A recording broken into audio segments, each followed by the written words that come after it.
বিশ্বকাপ 2026 মাত্র 100 টাকায় টিকিট শুরু হলো বিক্রি। 2026 সালে পুরুষদের টি-20 বিশ্বকাপের টিকিট বিক্রি আনুষ্ঠানিকভাবে শুরু করেছে আইসিসি।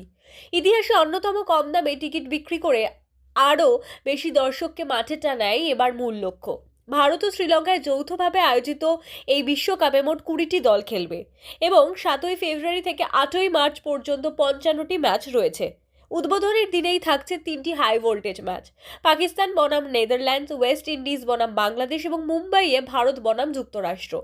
প্রথম ধাপে 2 মিলিয়নেরও বেশি টিকিট বিক্রির জন্য উপলব্ধ করা হয়েছে।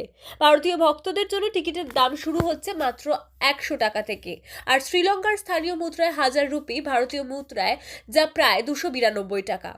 এবার মোট 8টি ভেন্যু, ভারতে 5টি ও শ্রীলঙ্কায় 3টি স্টেডিয়ামে হবে বিশ্বকাপের ম্যাচ। আইসিসির দাবি, রেকর্ড সংখ্যক দর্শক যাতে মাঠে গিয়ে বিশ্বমানের ক্রিকেট উপভোগ করতে পারেন, তাই টিকিটের দাম রাখা হয়েছে সর্বনিম্ন। আইসিসি সিইও সংযোগ গুপ্তা জানিয়েছেন, টিকিট বিক্রি শুরুর মাধ্যমে ভক্তদের জন্য উৎসবের দরজা খুলে দেওয়া হয়েছে। অফিসিয়াল ওয়েবসাইটে গিয়ে সহজেই টিকিট বুক করা যাবে। তার কথায়, যেখানেই থাকুন না কেন, যে অবস্থায় থাকুন, সবাই যেন মাঠে গিয়ে ক্রিকেটের আসল আবেগ অনুভব করতে পারেন। সেই কারণেই টিকিটের দাম সর্বসাধ্য কম রাখা হয়েছে।